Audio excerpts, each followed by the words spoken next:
ये vendor change की news ने आप लोगों को इतना कंफ्यूज कर दिया है कि यही नहीं समझ में आ रहा कि अब पीवाईक्यूज़ का क्या करना है, हमें कितना हमें पढ़ना चाहिए, कहाँ से पढ़ना चाहिए और कैसे पढ़ना चाहिए। उसके साथ साथ में एग्जाम्स के अंदर कितना डिले हो सकता है, इससे रिलेटेड भी बहुत ज़्यादा डाउट आप लोगों के दिमाग में बने हुए हैं।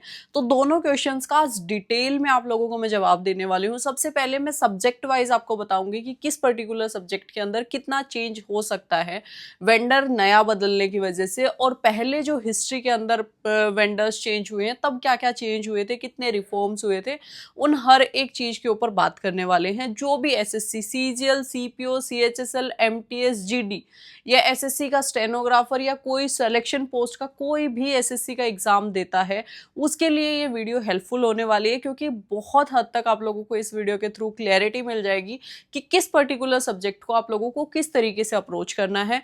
दूसरा, जो ये आप लोगों का ऐसे वाला एटीट्यूड आ गया ना कि हाँ बैठ जाते हैं, अब जब डेट आएगी तब पढ़ना शुरू करेंगे, उसके ऊपर भी मैं आप लोगों को एक क्लैरिटी दूंगी कि कितना एग्जाम के अंदर डिले हो सकता है और अब आप लोगों की जो अप्रोच है वो क्या रहनी चाहिए।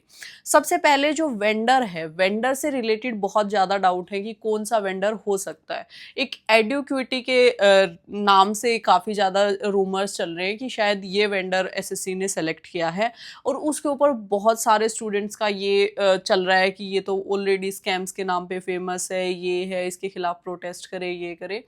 तो सबसे पहली बात तो यही अभी तक कंफर्म नहीं है कि वेंडर चेंज होगा या नहीं होगा, क्योंकि कल भी शुभम जैन सर और दो तीन सर वहां पे गए थे एसएससी के हेडक्वार्टर के ऊपर। उनकी कोई मीटिंग दोबारा से नहीं हो पाई, ना ही अभी तक रिटर्न के अंदर कोई भी चीज आई है। उसके बाद में दूसरा, अभी कोई भी ये चीज कंफर्म नहीं है कि एडुक्विटी को दे रहे हैं वो किसी और को दे रहे हैं या कौन सा वेंडर आने वाला है। तो उस चीज के रिलेटेड भी आप लोगों को दिमाग के अंदर अपने जो क्वेश्चंस हैं उनको नहीं लेके आना चाहिए। आपका जो सबसे मेजर फोकस होना चाहिए वो ये होना चाहिए कि तैयारी कैसे करनी। एग्जैक्टली जैसे अब सीफी से टीसीएस बदला था तो कुछ दिन तक चीजें जो है काफी हद तक ठीक रही थी, और जब भी कोई भी एक संस्था नए रिफॉर्म को लेके आती है तो वो खुद भी ऐसा वेंडर नहीं लेके आना चाहेंगी जहां पे इतने सारे स्कैम्स के ऑलरेडी हिस्ट्री रही हो। ऑलरेडी वो इस सारी चीजों से जूझ रहे हैं, तो वो डेफिनेटली एक ऐसे वेंडर के साथ में जाना चाहेंगे जहां पे सारी चीजें बहुत अच्छे से स्मूथली हो पाए। उसके बाद में सबसे मेन चीज जो आप लोगों को सबसे ज्यादा जरूरी है इस टाइम के ऊपर, वो समझाती हूँ। सब्जेक्ट वाइज हम बात करते हैं कि कौन से सब्जेक्ट के अंदर पहले क्या होता था, अब क्या हो रहा है और कैसे आगे चीजें होंगी। देखो, बहुत बार चीजें चेंज हुई हैं एसएससी के अंदर। एसएससी ने अपना एडवांस मैथ इंट्रोड्यूस किया था सबसे पहले। उसके बाद में एसएससी का पेपर ऑनलाइन होना स्टार्ट हो गया 2016-17 में, अपने ऑनलाइन हुए। 17 के अंदर एक बहुत मेजर आप लोगों का स्कैम हो गया था। उसके बाद 18 से टीसीएस लेता हुआ आ रहा है। टीसीएस ने भी कुछ टाइम टू टाइम अपने चीज़ों में चेंजेस किए, लेकिन जो अभी स्टूडेंट्स आप लोगों को कह रहे हैं, या मेरे पास भी इतने सारे मैसेजेस थे, मैं ये पीवाईक्यूज़ की बुक को फेंक दूं क्या, मैंने आज ही ली है, मेरे पैसे वेस्ट हो गए, ये हो गया। तो उसके ऊपर मैं आपको समझाती हूँ। 2016 से 16 और 17 में जब ऑनलाइन पेपर होता था, एडवांस मैथ आता था और अर्थमेटिक भी, दोनों चीजें आती थी। तो उस टाइम के ऊपर क्या होता था, अर्थमेटिक हल्का रखा जाता था, एडवांस मैथ के फॉर्मूलाज या कॉन्सेप्ट्स जो हैं वो थोड़े अच्छे रखे जाते थे। जैसे ही उसके बाद टीसीएस ने एंट्री ली, टीसीएस ने अर्थमेटिक को अच्छा बना दिया और एडवांस मैथ को थोड़े हल्के लेवल के ऊपर ले गए। उसके बाद में आप लोगों का सिमिलर चीज़ें जो हैं वो उससे पहले जब एडवांस मैथ इंट्रोड्यूस हुआ था तब भी हुई थी। अगर टीसीएस के टाइम का हम अर्थमेटिक देखें तो I guess that is more than enough. बहुत अच्छे अर्थमेटिक के क्वेश्चन जो आपके टीसीएस है उसने पूछे हैं। और सिमिलर चीज आप लोगों को ये चीज क्यों समझ नहीं आ रही है, मैंने कल की वीडियो में भी आपको समझाया था। SSC will like finalise the level of the examination. एक सिलेबस भी है, तो एसएससी बताएगी कि इस सिलेबस के अकॉर्डिंग इस लेवल के क्वेश्चंस बनाने हैं। उस लेवल के क्वेश्चंस के अकॉर्डिंग 10th के बेसिस के क्वेश्चन बनने हैं, तो लेवल वही रहेगा, सिलेबस वही रहेगा, चीजें ऑलमोस्ट सिमिलर चलेंगी। जो चीजें चेंज हो सकती है वो अभी मैं आपको समझा रही हूँ। अभी अर्थमेटिक आपका मोर देन सफिशिएंट है। जो टीसीएस ने पूछा है उससे difficult arithmetic I don't think so आगे आने वाला कोई भी वेंडर होगा वो पूछेगा। तो अर्थमेटिक तो आंख बंद करके आप सिर्फ पीवाईक्यूज करके चले जाओ, मोर देन इनफ है। उसके बाद में अगर एडवांस मैथ की बात करें तो एडवांस मैथ के अंदर अब इतने सारे टीचर्स आपको कोर्स बेचने आ जाएंगे कि ऐसा होगा, वैसा होगा, ये होगा। हाँ, मैं मानती हूँ टीसीएस ने थोड़ा हल्का पूछा हुआ है एडवांस मैथ, तो उसके एडिशन में आप दो तीन चीजें और कर सकते हो। 2015-2016 इन 2 और 2017 का प्री मेंस का तो बहुत ही अलग पूछ लिया गया था। इन 3 साल के आप एडवांस के क्वेश्चन एसएससी सीजीएल और सीपीओ के पहले वाले जो हुए हैं वो भी देख सकते हो। वहाँ से आपको कुछ कॉन्सेप्ट्स एडवांस मैथ के जो नए हैं वो देखने को मिलेंगे। टीसीएस तो पूरा करना ही करना है जितना आया है अभी तक। उसके साथ में एडिशनल ये चीज़ है, अगर आप एडिशनल करना चाहते हो तो एडवांस मैथ के वो क्वेश्चंस आप लोग कर सकते हो। अदरवाइज अभी जो किरण की या कोई भी बुक आप लोगों के पास में है वो मोर देन इनफ है, उसी के साथ में अपना कंटिन्यू कीजिए। और किरण के साथ में तो खास बात ये है कि 1999 से अभी तक के सारे पेपर इनके पास अवेलेबल हैं।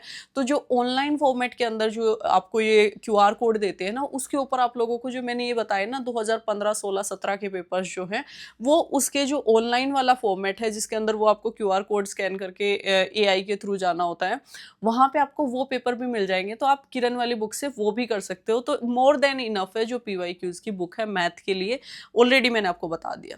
दूसरी चीज, दूसरा सब्जेक्ट अगर हम बात करें जीएस की, देखो जीएस की हिस्ट्री, पॉलिटी, ज्योग्राफी जो है इसमें तो कुछ बदल ही नहीं सकता ना, ये तो चीज़ वही है, पहले भी वही थी, आज भी वही है, सीफी में भी वही थी, टीसीएस में भी वही रही, कोई ज़्यादा चेंज कुछ नहीं हुआ। जब सीफी से टीसीएस चेंज हुआ था तो एक मेजर चेंज आया था कि स्टैटिक जीके की जो वेटेज है वो बढ़ा दी गई थी और करंट अफेयर्स की वेटेज कहीं ना कहीं थोड़ी सी कम कर दी थी लास्ट के टाइम पे, अभी 2024 आते आते। तो इस चीज़ के अंदर क्या हो सकता है, हिस्ट्री, पॉलिटी, ज्योग्राफी जो ऑलरेडी कर रहे थे, जहाँ से कर रहे थे वही करो। अगर अभी भी कंफ्यूजन है कौन सी क्या करना है तो एक लूसेंट की बुक ले लो। लूसेंट की नहीं लेनी कि कोई क्लास नोट्स आपने बना रखे हैं, आर्यंत की या कोई और बुक लेनी है, मतलब एक बुक थ्योरी के लिए ले लो और एक पीवाईक्यूज प्रैक्टिस के लिए ले लो। पीवाईक्यूज प्रैक्टिस के लिए जो भी आपके पास में है ठीक है, अगर नहीं है तो वही मैंने आप लोगों को पहले वाली वीडियोस में भी रिकमेंड किया है, किरण पब्लिकेशन की चारों बुक्स आती हैं, जो मर्जी आप उसमें से ले सकते हो। हिस्ट्री, पॉलिटी, ज्योग्राफी खत्म हो गया। स्टैटिक जीके ऑलरेडी इन्होंने art and culture more than enough पूछा हुआ है, बहुत अच्छे से इन्होंने पूछा हुआ है, आर्ट एंड कल्चर को अच्छे से पढ़ना है।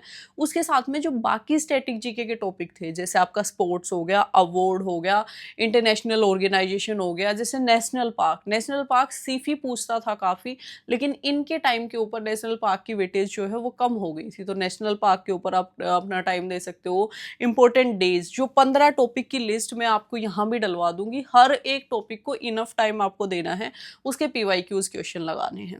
उसके बाद में रही बात करंट अफेयर्स की, करंट अफेयर्स के लिए अगर वेंडर चेंज होता है तो कुछ भी सर्टेनिटी से अभी हम नहीं बता सकते कि क्या हो सकता है और क्या नहीं।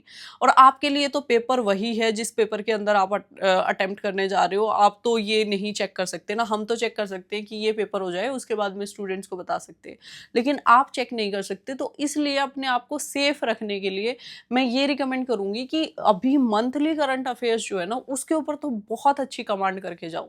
पिछले 1 साल की मंथली करंट अफेयर्स बहुत अच्छे से पढ़ो। अगर किसी के पास में थोड़ा टाइम एक्स्ट्रा है तो वीकली करंट अफेयर्स के साथ में आप जा सकते हो। अगर करंट अफेयर्स का वेटेज बाई चांस बढ़ता है तो आप लोग उसके अंदर एक अच्छी एज के ऊपर हो और आप अच्छे तरीके से अपने क्वेश्चंस को सोल्व कर पाओ। ये हो गया आप लोगों का जो जीएस का सेक्शन है उसके लिए। उसके बाद में हम बात करते हैं हमारा जो इंग्लिश का सेक्शन है। इंग्लिश के सेक्शन के अंदर हाल फिलहाल में जो टीसीएस ने पूछा है उसके अकॉर्डिंग मैं आपको बता देती हूँ। इन्होंने जो अपना पीक्यूआरएस और आप लोगों का रीडिंग कॉम्प्रिहेंशन है उसका लेवल थोड़ा सा अप किया था, तो मतलब थोड़ा लेवल अप भी होता है तो भी आप लोग कवर कर लोगे। जो 2024 और 2023 के पेपर हुए, स्पेशली मेंस के पेपर हुए, उस लेवल का एटलीस्ट आप लोगों को पीक्यूआरएस और अपनी जो आपका बोल सकते हैं क्लोज टेस्ट और पैसेज जो है वो रखना चाहिए। उसके बाद में अगर वोकेबलरी की बात करें तो बहुत ज़्यादा वेटेज बढ़ा दिया था टीसीएस ने, वोकेबलरी की अहमियत बहुत ज़्यादा बढ़ गई थी। ऑल्दो सीफी के टाइम पे भी ठीक ठाक अहमियत थी वोकेबलरी की, अभी के टाइम पे भी अच्छी थी। तो सबसे पहले मैं आप लोगों को रिकमेंड करूंगी कि वोकेबलरी जो पीवाईक्यूज की है ना उतनी कर लो, उससे ज़्यादा vocabulary I don't think so कोई क्वेश्चन आएगा। 1-2 क्वेश्चन आ सकता है तो कोई बहुत बड़ी बात नहीं है। उसके साथ में आप नीतू सिंह मैम की जो वॉल्यूम 1 के पीछे वाली सेक्शन की वोकेबलरी है उसको कर लो, that is more than enough. उसके बाद में अगर हम ग्रामर की बात करें तो ग्रामर कहीं ना कहीं आप देख सकते हो कि टीसीएस के आने के बाद थोड़ी हल्की रही, बहुत सिमिलर टाइप के क्वेश्चंस पूछने को मिले। तो इस चीज़ के अंदर एडिशन आप लोगों को वही सेम चीज़ करनी है जब सीफी था, जिस टाइम पे पेपर ऑनलाइन होने स्टार्ट हुए थे उस टाइम की जो ग्रामर है थोड़े से आप वो भी देख सकते हो।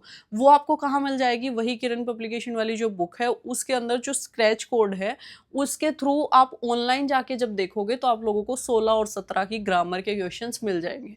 तो 16 और 17 के आप लोगों को क्या क्या करना है एडिशनल जो बता रही हूँ, जो पीवाईक्यूज हैं वो पूरा हो गया जब आपका, उसके बाद में 2016 और 2017, 2016 के मेंस के भी और 2017 का प्री तो करना ही करना है, अगर मेंस भी कर सकते हो तो वेल एंड गुड है।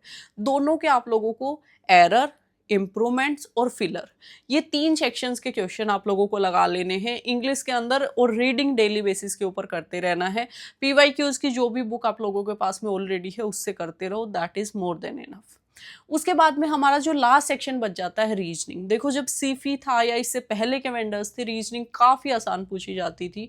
टीसीएस ने काफ़ी अच्छे क्वेश्चन इंट्रोड्यूस किए और काफ़ी हद तक आप ये बोल सकते हो रीजनिंग के अंदर आपने अच्छा लेवल अटेन कर रखा है। अगर आपने पिछले 4 साल के पेपर रीजनिंग के लगा लिए ना, उसके बाद में आई डोंट थिंक सो आपको कुछ भी और करने की ज़रूरत है। रीजनिंग मोर देन इनफ रहेगी आप लोगों की, उतना अगर आपने पढ़ लिया तो मोर देन सफिशिएंट है। तो अभी एक बार मैं समराइज करने के लिए आपको बता दूं, जीएस सिमिलर चलते रहने दो, बस करंट के ऊपर थोड़ा सा ध्यान एक्स्ट्रा दे लेना। रीजनिंग सेम चलते रहने दो, कोई इशू नहीं है। इंग्लिश के अंदर भी सिर्फ आप लोगों को ग्रामर का सेक्शन 2016 और 17 का करना है, और मैथ्स के अंदर आप लोगों को एडवांस का सेक्शन 2016 और 17 का करना है। बाकी उससे ज़्यादा कुछ भी चेंज करने की ज़रूरत नहीं है, कोई महंगे कोर्सेज लेने की ज़रूरत नहीं है, कुछ भी अलग ऐसा करने की ज़रूरत नहीं है। अगर आप सेल्फ स्टडी करते हो या आप एक पहले अटेम्प्ट दे चुके हो, अब खुद से अपनी दूसरी बार प्रिपरेशन कर रहे हो, तो आप हमारे साथ में भी जुड़ के अपनी प्रिपरेशन कर सकते हो, क्योंकि हम आप लोगों को ये मेक श्योर करेंगे कि आप कहीं इधर उधर भटको ना और एक चीज़ के ऊपर डेडिकेटेड होके पढ़ाई कर पाओ। एक पढ़ाई का एनवायरनमेंट मिलता है। हमारे जो मेंटरशिप बैचेज हैं, मेंटरशिप ग्रुप्स हमने बना रखे हैं, वहाँ पे एक साथ सिमिलर तरीके के लोग सारे इकट्ठे होते हैं। जो एसएससी सीजीएल के लिए अगर आप तैयारी कर रहे हो तो सीजीएल वाले ही लोग हैं वहाँ, आप उनका कंपटीशन देखते हो कैसा है, किस लेवल के ऊपर तैयारी कर रहे हो। और इसकी एक खास बात ये है कि जैसे ही आप लोगों का सिलेक्शन हो जाता है तो 100% फीस रिफंड है। उसके साथ में एक एडिशनल बेनिफिट ये है कि हम गिफ्ट हैम्पर्स तो आप लोगों को देंगे ही देंगे जो हमारे यहाँ से सेलेक्ट होगा। जो हमारे बैच का टॉपर बनेगा उसको एक अनाउंसमेंट हमने बहुत पहले की थी, अभी दोबारा से मैं बता रही हूँ, बुलेट बाइक फ्री मिलेगी उसको। तो अगर आप भी हमारे बैच से टॉपर बन सकते हो तो आप इनरोलमेंट अपना जो है वो ज़रूर करना, क्योंकि आप लोगों को उसके अंदर प्रिपरेशन के अंदर हेल्प मिलेगी, जो मिलेगी, फीस रिफंड हो जाएगी। उसके साथ में एडिशनल जो गिफ्ट हैम्पर्स हैं, जो हमारी तरफ से हम जितना आप लोगों को मोटिवेट कर सकते हैं पढ़ने के लिए, उतनी कोशिश हमारी जारी है कि आप मैक्सिमम लेवल के ऊपर अपने एफर्ट्स डालो और अपनी पढ़ाई करो। उसके बाद इसको ज्वाइन कहाँ से करना आप लोगों को, मेंटर 365 एप्लीकेशन के ऊपर हमारे गाइडेंस बैचेज आते हैं। उसका लिंक जो है वो डिस्क्रिप्शन बॉक्स, पिन कमेंट दोनों जगह डाल दिया, वहाँ से जाके आप इसको ज्वाइन कर लेना। दूसरी जो सबसे मेजर इशू था अभी स्टूडेंट्स को, कितना डिले हो सकता है, इसके बारे में कुछ भी कह देना एकदम से मैं कह दूं कोई डिले नहीं होगा, कोई पॉसिबल ऐसा कुछ कंफर्म नहीं है। दूसरा मैं ये कह दूं कि बहुत ज़्यादा डिले होगा, ऐसा भी कुछ कंफर्म नहीं है। अनसर्टेनिटी है यहाँ पे चीज़ों की, लेकिन आपका जो लेवल है प्रिपरेशन का अगर वो गिर गया, आपने उसकी वजह से ये सोच के कि अभी पेपर डिले होगा उसके बाद प्रिपरेशन करेंगे, तो वो आप लोगों के एग्ज़ाम के अंदर कहीं ना कहीं, मैंने कल की वीडियो में भी अपना बताया था कि जब सीफी से टीसीएस चेंज हो रहा था उस टाइम के ऊपर मैं खुद प्रिपरेशन कर रही थी, और मैंने कहीं ना कहीं ये सोचा था पता नहीं कब पेपर होगा, और मैंने बहुत सीरियसली पढ़ाई को नहीं लिया। मैं अपने डिफेंस के एग्जाम्स में लग गई, और उसकी वजह से जो फर्स्ट अटेम्प्ट है उसके अंदर मैं अपनी डिजायर्ड पोस्ट नहीं ले पाई थी, सिर्फ 2 मार्क्स की वजह से। तो ऐसा सेम चीज़ आप लोगों के साथ में ना हो जाए, क्योंकि मेरे पास में उस टाइम पे मैं जस्ट मैंने प्रिपरेशन स्टार्ट की थी, मेरी एज थी, मेरे पास में अपॉर्चुनिटीज बची हुई थी, तो मैंने सेकंड अटेम्प्ट दिया और वहां से मैंने अपनी रैंक निकाल ली। क्या पता ऐसा हो कि आप लोगों के लिए ऐसी अपॉर्चुनिटी ना हो और आप इसकी वजह से मिस आउट कर जाओ। डिले जो है, वैसे अगर एक एक्सपेक्टेड सिनेरियो को देखते हुए अगर मैं बताऊं तो 2 से 3 महीने से ज़्यादा डिले नहीं होनी चाहिए चीज़ें। इससे ज़्यादा डिले मेरे को नहीं लगता इन चीज़ों के अंदर होगा, क्योंकि सारे स्टूडेंट कम्युनिटी इतनी अवेयर है, हर कोई जानता है कि हमारा एक जो अटेम्प्ट है वो वेस्ट हो जाएगा। इसलिए हर चीज़ को बहुत सिंक्रोनाइज तरीके से और बहुत फास्टली करवाने की कोशिश की जाएगी। लेकिन हाँ, थोड़ा बहुत डिले हो सकता है, उसकी वजह से आप अपनी प्रिपरेशन को हैम्पर मत कर देना। ये मैं मतलब एक रिक्वेस्ट ही कर सकती हूँ, एक बड़ी बहन होने के नाते मैंने अपना खुद का केस आप लोगों को बता दिया और दूसरी आप लोगों को कॉन्सिक्वेंसेस बता दिए। उसके बाद मैं एक रिक्वेस्टिंग फॉर्म में आप लोगों से फिर से बोल रही हूँ कि दोबारा से ये गलती मत करना कि आप बहुत लेजी मोड में चले जाओ और आप लोगों की जो प्रिपरेशन है वो बहुत ज़्यादा हैम्पर हो जाए। आई गेस आप लोगों के सारे डाउट्स मैं क्लियर कर पाई होंगी। फिर भी अगर आप लोगों को कुछ भी डाउट बचा, आप मेरे यूट्यूब, टेलीग्राम, इंस्टाग्राम कहीं पे भी मैसेज करके मेरे से पूछ सकते हो। कभी कभार ऐसा होता है कि मैं मैसेज का रिप्लाई देने में थोड़ा डिले हो जाता है। यूट्यूब का कमेंट सेक्शन जो है वहाँ पे मैं सबसे ज़्यादा एक्टिवली आप लोगों के क्वेश्चंस को देखती हूँ, तो आप वहाँ पे मेरे से मैसेज करके पूछ सकते हो।